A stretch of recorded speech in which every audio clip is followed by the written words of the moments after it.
घर के लिए कौन सी सिलाई मशीन बेस्ट है वो आज मैं आपको बताने वाली हूँ, क्योंकि सब लोगों का ये डाउट रहता है, मेरे स्टूडेंट को भी ये रहता है कि मैम हम कौन सी सिलाई मशीन ले, क्योंकि बिगेनर्स के लिए आपको, अगर आप बिगेनर्स हो तो आपको ज़्यादा महंगी वाली भी नहीं सिलाई मशीन लेनी है, रेगुलर जैसे चलती है वैसी वाली सिलाई मशीन लेनी चाहिए। तो उसमें भी बहुत सारे ऑप्शन रहते हैं कि सिलाई मशीन में भी, जैसे कि जो प्लास्टिक का ऐसे छोटा सा मशीन रहता है वो यूज़ करनी चाहिए कि नहीं करनी चाहिए, जो उषा की बड़ी बड़ी उषा सिंगर, ऐसे तो बहुत सारी कंपनी है, ऐसे वाइट वाली आप सबको पता है वो बड़ी बड़ी मशीन रहती है, उसमें भी बहुत सारे वेरिएंट रहते हैं, जैसे कि नॉर्मल रहती है, उसमें कटर रहता है, तो ऑटोमेटिक वाली रहती है, फिर हाई स्पीड वाली रहती है, अभी तो एआई जैसी भी मशीन आ गई है तो उस टाइप की मशीन रहती है।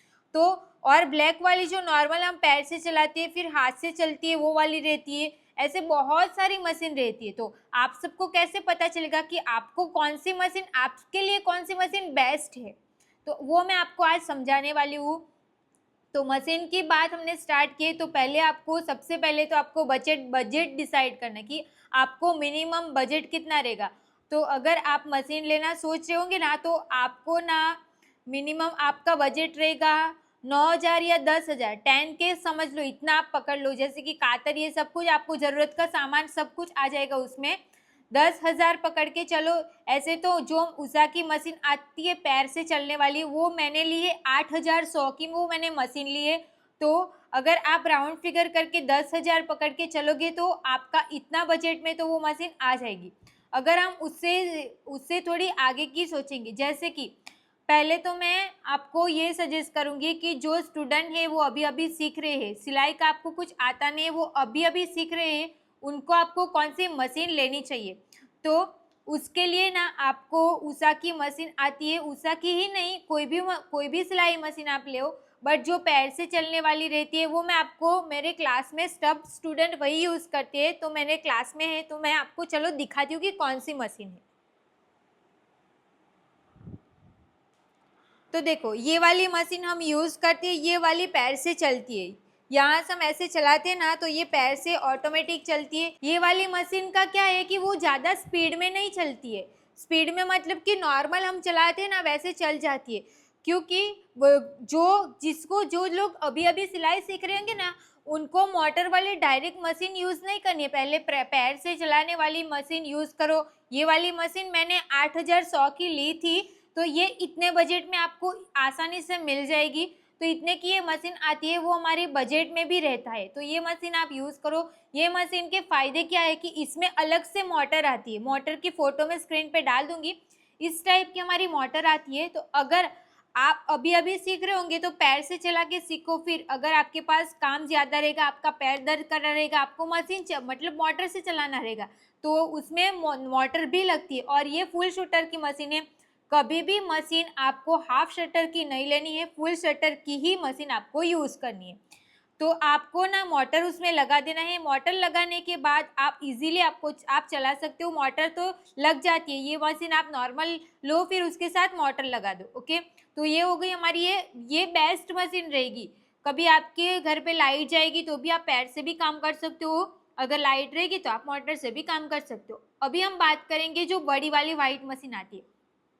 वाइट मशीन किसको यूज़ करनी है, जो ज़्यादा वर्क करते हैं, जिसको ज़्यादा वर्क करने की ज़रूरत रहती है, जिस एरिया में लाइट जाना ऐसा कोई डर नहीं रहता है, जैसे कि अभी बारिश का सीज़न चल रहा है तो हमारे यहाँ लाइट बहुत ज़्यादा जाती है। तो मुझे जब मेरे पास नॉर्मल मतलब कुछ काम करना रहेगा तो लाइट नहीं रहती, तो मैं ये मशीन भी यूज़ कर देती हूँ, क्योंकि मैं सिंगर की मशीन यूज़ करते आ रही थी, उसमें ही मैंने मोटर लगाई हुई थी, वो मेरी बहुत पुरानी मशीन है, अभी अभी 1 साल हो गया, अभी मैंने वाइट कलर की वो मशीन ली है।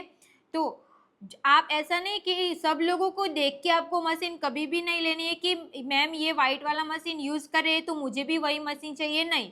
आपको बेसिक से स्टार्ट करना रहेगा, तो आपको बजट का भी ध्यान रखना है, क्योंकि वो मशीन की प्राइस भी ज़्यादा रहती है, जैसे कि 22,000 25,000 इतनी मशीन रहती है, तो इतना बजट नहीं रहेगा तो आपको वो वाली मशीन की ओर जाना ही नहीं है। ये वाले मशीन पे भी आप अच्छे से काम कर सकते हो, ऐसा नहीं कि वो वाले मशीन पे मैं चलाऊंगी आप, क्योंकि ना हम लोग ऐसा सोच देते हैं कि हम जिससे सीखते हैं ना, वो जो मशीन यूज़ करते हैं ना, वही मशीन हमें चाहिए रहता है कि मेरे पास वो मशीन नहीं है ना, इसके लिए मेरी ऐसी फिनिशिंग आई।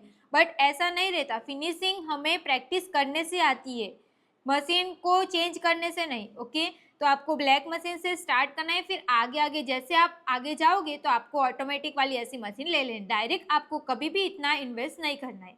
ओके, तो वाइट वाली मशीन भी बेस्ट रहती है, जो कटर के साथ रहती है। मेरे पास अभी वो वाली मशीन नहीं है, नॉर्मल ही है वाइट वाली। तो कटर वाली जो धागा ऑटोमेटिक कटता है, वो फिर हाई स्पीड में अगर आपको बहुत ज़्यादा काम करना रहेगा, बहुत ज़्यादा स्टिचिंग का लोड रहेगा ना, तभी आपको काम फास्ट निकालना रहेगा ना, और लाइट रहने का भी कोई डर नहीं रहेगा, तो आप वो वाली मशीन ले सकते हो। और जो प्लास्टिक वाला मैं आपको स्क्रीन पे फोटो दे दूंगी, इस वाली मशीन को आप इग्नोर करोगे ना तो ही अच्छा है, क्योंकि मेरे पास वो मशीन है नहीं। बट मैंने बहुत लोगों को पूछा ना, तो सबने यही बताया कि ये वाली मशीन नहीं लो तो अच्छा है, क्योंकि वो पूरा प्लास्टिक का रहता है। और जब हमें थोड़ा थोड़ा छोटा छोटा कपड़ा बनाना रहता है ना, तो वो चल जाता है। बट जब हमें ज़्यादा बड़े बड़े ड्रेस बनाने रहते हैं ना, तो उसमें मशीन वो बराबर, क्योंकि मशीन ही हिल जाएगी ना, तो हम कैसे काम कर सकेंगे इसके लिए। और वो पूरा प्लास्टिक का रहता है, इतना हाई स्पीड भी नहीं देता है, तो उसमें वर्क अच्छे से नहीं हो पाता है। इसके लिए आपको वो मशीन को तो इग्नोर ही करना है। उसमें बहुत ज़्यादा फीचर भी रहते हैं, बट आप इसको इग्नोर करोगे तो अच्छा है, क्योंकि वो वाली मशीन ना इतने कोई लोग यूज़ नहीं करते। अभी आप किसी का देखे, वो वाली मशीन ना सब लड़कियों को क्या वो क्यूट लगती है कि छोटी सी मशीन है। अगर किसी को ऐसे यहाँ मतलब घर चेंज करना रहेगा कि वहाँ पे ये मशीन नहीं रख सकते, ऐसा इशू रहेगा, तो आप वो वाली छोटी मशीन किधर भी उठा के ले जा सकते हो। इसके लिए आप वो बस वाली मशीन यूज़ कर सकते हो। तो जिस चीज़ को ना वो घर चेंज करना रहेगा, ऐसे वो मशीन कहाँ पे उठा के लेके जाएंगे, कहाँ पे रखेंगे, ये सब प्रॉब्लम रहेगी ना, वो लोग वो मशीन लोग। ओके, बाकी और हाथ से चलाने वाली रहती है ना, वो भी मशीन नहीं काम की, क्योंकि हाथ ये हमारा इधर रहेगा तो इधर हम पकड़ेंगे कैसे, इसके लिए वो वाली मशीन भी नहीं लेनी है। ओके, तो आज आज मुझे जितना समझ में आया उतना मैंने आप सबको नॉलेज दे दिया है। डायरेक्ट आपको हाई स्पीड पे नहीं जाना है, हाई स्पीड वाली मशीन भी अब बहुत अच्छी रहती है। मेरे पास अभी है नहीं, तो मैंने यूज़ ही नहीं किया है, तो मैं आप सबको क्या बोलूँ इसके लिए। ओके, तो आज के लिए बस इतना ही रखते हैं। Thank you so much for watching this video अच्छी लगी हो तो प्लीज़ वीडियो को like, comment, share and channel को प्लीज़ सब्सक्राइब कर देना। मिलते हैं नेक्स्ट क्लास में। Thank you so much.